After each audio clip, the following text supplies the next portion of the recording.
Yatana once again this afternoon. Yet more updates and so ana etimi eba. Nebibia so no etimi akoso kama Ghana Premier League match day 21. And so etimi eshasia from Nyamboa Echina Tuesday. And I just said so etimi akoso a standing game. And the honsam no and so etimi eba. Had to folk any team my friends said Nations FC and I just said dear boy the honsam eba. Bedi had to folk a home komo afeye bedi nya ye friend say Asante Kotoko so ho enkomo ana afei no so no ye bedi nkomo pie na so etimi aka ho say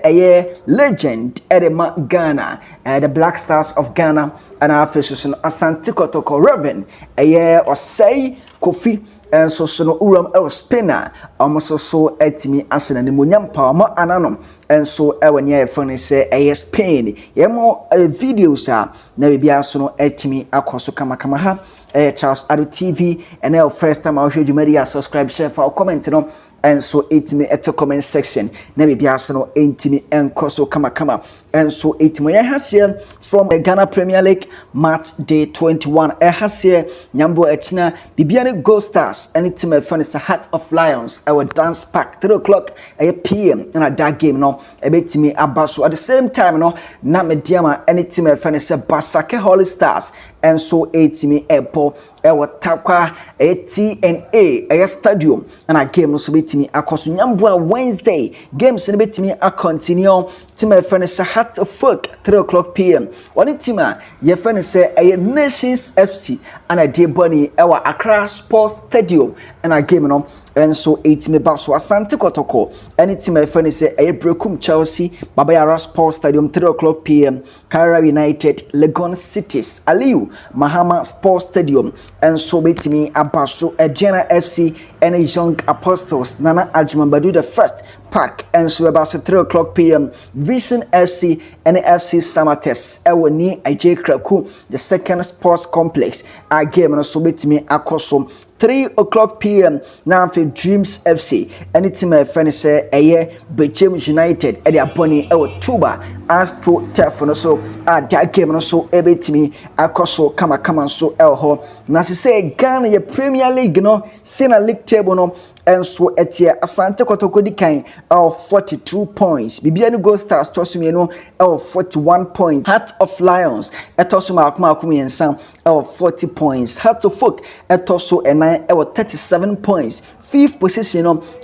team I find say Bechem United 36 points I feel rum and so our Caesar and team I find say Nations FC and so our 36 points 7th Mediama 35 points 8th Brekum Church 32 points 9th Samates 32 points 10th Dreams SC 30 points 11th Young Apostles 28 points I am 12 no Adriana FC 28 Holy Stars 27 points at 13 14 Vision FC 25 points 15 Cairo United with 22 points 16 Legon Cities 21 points and Afeurum and so Accra Lions and so that's 17 our 20 points team FN saying so atrewana for the day almost so etima yomo every Ghana Premier League ni ma osenka amone team FN say Accra Lions and osenka with the pony then so oma yomo and so etimi afribani de no so etimi ko na yenhwe Heart of Folk game no and so kakra ansa na chese yaba other stories ne so Mohammed Kudus makoye donation ni ma pie and so etimi me pacho muram ewani FN say Heart of Folk any team FN say Nations FC game no and so etimi paso ewani aye friend say Accra Sports Stadium since September afena Heart of Folk as I bewuram ewani friend say Accra Sports Stadium abebo team friend say Nations FC na Heart of Folk games no na nyina ekoso University of Ghana Stadium and so Legon na majority of the fans no hu say University of Ghana Stadium no me pache ho no na chese lack ho edema team friend say Accra to Folk it Heart of Folk akọ de and come hwe no Heart of Folk ebetimi abo ama season no and so etimi IND Name had to folk now. I'm moving from there to Accra Sports Stadium. I'm about here to my friend say Nations FC. Over to my friend say Nations FC, and it's my friend say Accra to Foka. Had to folk at the fourth. There were 37 points, and the Nations FC and so it me at that 6. There were 36 points. So between Heart of Folk and it's my friend say Nations FC, no, just 1 point and a separate one, and so it me elho. Na over club, na away performance. And so elsewhere, say a team of Nations FC at the Ghana Premier League. I boy clubs are more away performance, no, and so was Ropano, a club of Nations FC playing 12 matches. One also a team as near 8 goals, I conceded 7 goals, or 18 points. And some 18 elho. So I don't fight my friend to focus. Oceana home performance this season. How to folk up 11 matches. 11 matches, almost so at me, every matches say almost 11 goals, and so at me, I concede 5 goals, our 20 points, and so 18 our 11 matches, with my ball, and so fear. But okay, league table now, our home performance, and I had to folk at the 8th. And as I won't bought at your club, your friend say Nations FC, almost say a bad away performance now, almost on that first. In 20 and I say in 12 matches, almost some 18 abonum. But over so how to folk any team I finished Nations FC since 2023 at the Nations FC, and so when you finish Ghana Premier League, about 3 times how to folk. Always almost so quiet yana and my passo it me if about good result. So I'm about at your team friends Nations FC. The first time both teams and so it me a share not just a game and so it me a coin day a draw. That was a year 16th a year December 2023 and I game so it me cost Nations FC and I just say a bono field. Only team friend had to folk game and day 1-1. You share game now on the 9th minute and a boy and a dim. And so your friend is Hamza Issa, and so in your first goal, Edema Tima, your friend is Hato Folk and 90+4, and I just a Richard Danso, I bet say Edema Tima, your friend is Nations FC, and watching 31st May 2024, and so soon came back with me to a draft, Hato Folk Ebo Fear. And so need my friends Nations FC na day ekopani that game no and day 2-0 in favor of club friends Heart of Folk at Heart of Folk ebo fie no ono so 8 mi konya victory 8 team your friends Nations FC on the 7th minute and a boy and as a player friends Kasim Sise in our first goal dem team friends Heart of Folk, and then 13th minute na just Hamza Issa. And so a 2 and my team my friend say Heart of Folk. The last time both teams and so a share and day 0-0 and Nations FC and I just say it me a born of fear a game so it me and day 0-0 and this time around Heart of Folk and so SI airborne of fear. So my question and it's a Heart of Folk airborne of fear almost victory almost ever maintaining home records against team my friend say Nations FC nana, and I said this time round a better some opinion friend say a Cassie Mingle or Kansi or no answer team a friend say Heart of Folk da this time around we shop in friend say Abubakar Watara or bet me akoshe Abubakar Watara no ankasa field, and I said this time around Watara and so a bit out to us so now home record or more 80 team a friend say a Nations FC or my side a continue sa record nana. And yes, said you know so bit me across Nyambua Wednesday. Now Heart of Folk any team my friends Nations FC and some money must sakakra. It didn't make cancer because Heart of Folk on my last 5 matches Heart of Folk at me abonum or more winning just 1 and then more lose 3 abo draw 1 on my last game boy money team my friends say Bibiano Go Stars and I J Echo Burning and so El Bibiano Dance Park that game no Echo and day 1-1 and also so it me cause and Obiano say a good result and a team my friends Heart of Folk akunya because of the performance or the air mana into kunya that draw from Bibiano Biano is a good result and a Heart of Folk and so I could take it from as I pick it from a club a friend say Bibiani and Osha team my friend say a Nations FC almost last 5 games almost at me a winning 1 abo draw 1 and I feel more lose 3 into only Heart of Folk or be last 5 games when just 4 points and so and at me a 15 points I just say both teams or I can say last 5 games and Yama and header enkoye enfam wo musa Nations FC last game omni team e friend is Vision FC and I say e de ko boy ni ma game no enso enti Sarah eno so etimi koso ntinyambo I am Wednesday I say game no eba so 3 p.m. ewa Accra Sports Stadium no e be tough game e da ma both air parties no because one o hwe team e friend Sakrata folk na omobo ewa ne e friend say Accra Sports Stadium no manfo we hu ne say how to folk ebo ewa ne e friend say Accra Sports Stadium a ya na che say enyema heda enkoye enfam wo mum ana afeso so no playing against team your friend is Nations FC no ya na enye easy game because playing 3 matches na o win one emu 2 and so team aye draw and this time one opinion your friend is Kasi Mingle Okensi eba no won say the last matches are 5 matches abolo we had just 1 win and so ewom and ohia win we badly Samson Watara Abubakar and so ehia win we say wanya win we na so enso so ebetimi ayehye pa nti ebehwe say the game no enso so ebetimi akoso nyambo Wednesday na bibia so etima akoso very na hard to folk ebebo ewa Accra Sports Stadium no empanifo decision no matake no unse the right decision and I had to folk for empanifo enso etimi atake say playing against club of Nations FC na mo bon wa Accra Sports Stadium a right decision and so for comment at the comment section ho and we said no so etimi eko na ye ni nkomo kakra ewa nya e fan se Mohammed Kudus on say ene afofida enso edema yenuanum Muslims no na Mohammed Kudus ana chese ono so etimi akoye donation kama pa we kese pa enso so etimi ede ama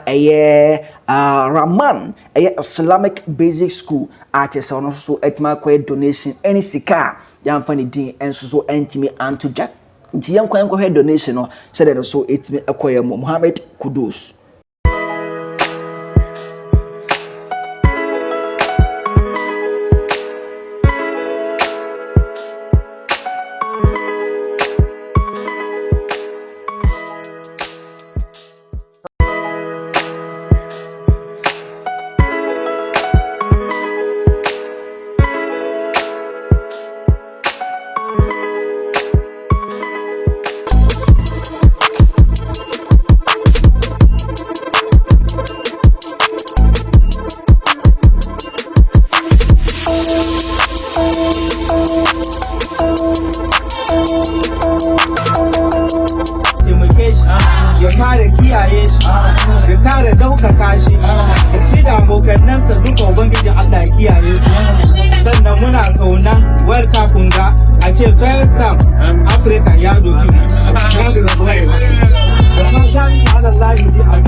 For next year,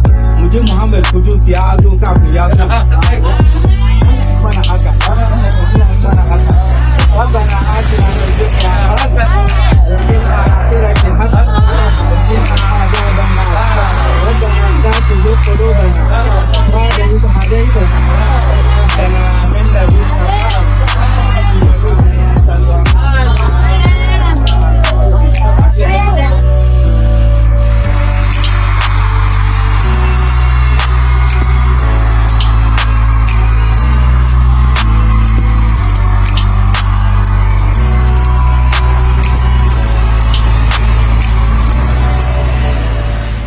enom Mohammed Kudus na mepacha uram enso 1962 under the Black Stars of Ghana enso any team friend say Real Madrid the boy wo Ghana haya then time had to team friend say Real Madrid ba Ghana any Black Stars the boy game no enso etimi ende 3-3 na legend ba kwa no so etimi aka no Reverend Osei Kofi achese Reverend Osei Kofi no nanu ya na achese na se ene ya an ya hu se videos bi an se pictures bi an no so circulate on social media no so se ewuram enso was Spain so ashe Reverend Osei Kofi enso animonyam achese enye ize kra na empanifo so bi nse trodomato enkohwe de ntia almost so eating a share and Munyam. Yemkuti and more free revenue or say could financasa anum. Wait a minute, somewhere dear Aba Airport has it. Now 1962 in a Black Star, any Real Madrid boy. I had 3-3. Now before the match, ɔhene gyan sɛ yɛtumi gyina na wɔn anhyɛ yɛn ten a ɔsaagyefo ɛbɛyɛ party ama yɛn nti yɛnsiesie wɔn nyɛ sɛ ɛde friendly match nko a ɛna ɔsɛ yɛne Real Madrid foɔ bɛbɔ a na wɔn yɛ European champions 1962 na training a yɛyɛ deɛ ɛsɛ w'ani ɛna time no so yɛ wɔn baeɛ yɛ Puskas Gento Alfredo Di Stefano nom Mekai Kranse oboy number 2 ohini jan ka kire say Gento is the fastest footballer in the world. Okuta ball a okon 9 seconds there nti Kranse on oboy number 2 mo ntra center line na akwa na meche go. De ye kan ye nyina obi ade ye adwuma e ma ye hye na omo ate ye hye na omo ate. In the second half na ye 2-2 na me bai. Mi wura mu a na eduada akwa frɛ me na ɔsɛ ɔsɛ ɛmɛyɛ ɔmo ade no wa ho na me sɛ etima me ntwe ba akokora ɔkan ya ɔdan nani na me nya pass na me twe mienu na me sɛ ogina hɔ na me lobo ma no na ɔha de hyɛ ɔbɛfa me hyɛ akyire sɛ obi ne ne ba na we na Leganes Football Club mpanifo bi ba ha bɛyɛ 4 years ago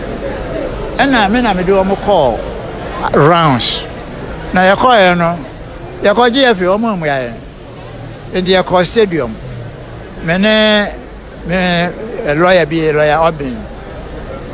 yɛwɔ hɔ na Alex ba yɛ sɛ o no ɔmo nim sɛ aborɔfo ɛka yɛn ɔnam sɛ nti yɛnyɛ buroni ne de anka mo receive yɛn nti yɛne aborɔfo no do ɔnam sɛ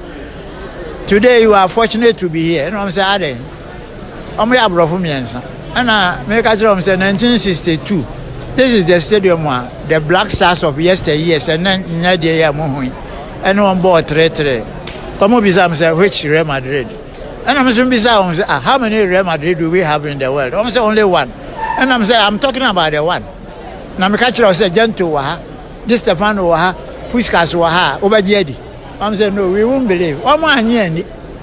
when they went back to Madrid and I'm call Real Madrid archives and I'm going to say they me kan ye ni nyina no kore nti omo chiro letter the bread lawyer no say on pamicho na they didn't know they were talking to a legend kasa no ne tie mu no ne yadi ho nkomo a na omo invite me say legends na me no on boy no enya nkwala nti omo hye mani mu onyam team a nanka ye Leganes for no omo ato ama America for asan ato another team nti say team no and I invite me say omo arrange one match between that team no and Real Madrid in my honor. It is a what ya na no kra dia na dwu ya na meko. Enti sanate eno Reverend Oseko film ginti a aye Leganes Real Madrid and some clubs almost etimi e was Spain and so etimi ana Reverend Oseko film also no watimi atinti Ghana mpanifo na legends na momfo monye hwe no wo obi Spain different country and at say almost so European country and at say yanka say legend almost so na nemunyam na oba Ghana say legends na momfo monye hwe ti say Ghana no ti say obi awu ansa na we nipa we awu ni akwese eno ano no asa apart from that ye ho hwe bi me legends na nya hwe na so Spain European country and so at maba we wura Ghana and so at ma to monsa Ghana legend and so at ma na demonyam sia Ghana for mpanifo munsua bibi mfiriwem yento so and some informa yetie for the room e woni ya friend say Asante Kotoko so ye coach I friend say Prosper na te ogum not that and I say only true democracy e de ko boy the game na say we ne friend war I say no so course na say ntokwasem na bibia so course so ya no achi no ana yebusa coach I friend say Prosper na te ogum say no mo obetimi age MTN Cup no because money team a your friend say Brekum Chelsea and ekohia e was semi-finals na say ana coach I friend say Prosper na te ogum and so the two yenim. The aim of every coach is to win trophies. That's the aim of every coach. The aim of every player is to win trophies so that one day you can be remembered for. And to me, we just have to take it game by game. We've not gone to the semis. We are going to play against Brekum Chelsea. We just have to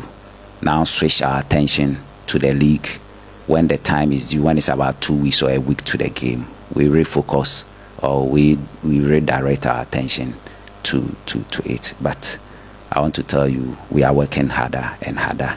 to make sure that we get the results.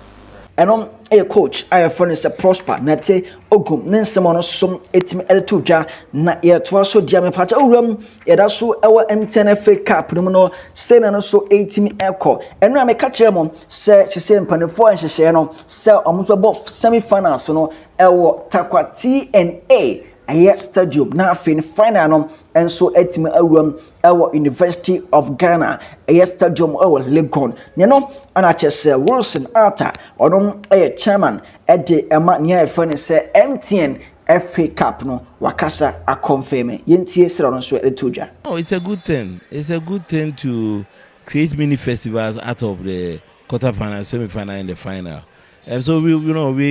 yes, it means that we will have to do a lot more work, and then we don't have to have a match on Saturday. That's what we've learned. That going forward, maybe we could have done 2 venues, all on Sunday, to get the numbers. So yes, it will inform our planning next time. Is it a confirmation that we are having the semi-finals here? No, we are having the semi-finals at Takwa TNA Park. And the finals at the Legon Stadium, yes. You're welcome. On this note, yenyina so na yɛfa nsɛm no enso intimi